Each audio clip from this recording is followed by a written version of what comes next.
gülür, gözlərimin yaşını hər gün tökürəm. Baxıram cavanlara, hamı gülür, hamı danışır. Doğrudan maraqlıdır, həyat qaynayıb qarışır. Amma mən cavanlığımı sevgimə qurban verirəm. Qara saçlar ağarır, bel bükülür, üz qırışır.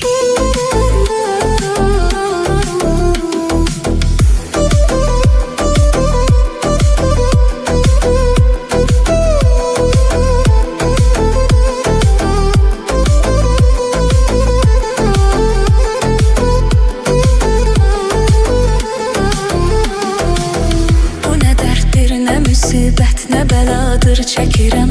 Üzülür ümidlərim, tək əcələ göz dikirəm. Bizim eşq bağçamızın gülləri soldu əbədi. Açmayır gözlərimin yaşını hər gün tökürəm. Baxıram cavanlara, hamı gülür, hamı danışır. Doğrudan maraqlıdır, həyat qaynayıb qarışır. Amma mən cavanlığımı sevgimə qurban verirəm. Qara saçlar ağarır, bel bükülür, üz qırışır.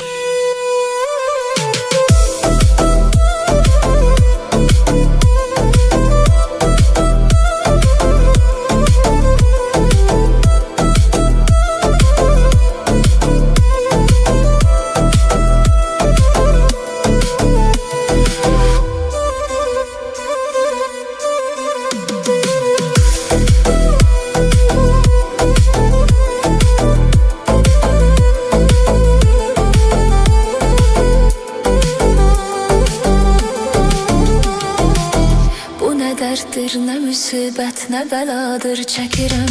Üzülür ümidlərim, tək əcələ göz dikirəm. Bizim eşq bağçamızın gülləri soldu əbədi. Açmayır gözlərimin yaşını hər gün tökürəm. Baxıram cavanlara, hamı gülür, hamı danışır. Doğrudan maraqlıdır, həyat qaynayıb qarışır. Amma mən cavanlığımı sevgimə qurban verirəm. Qara saçlar ağarır, bel bükülür, üz qırışır.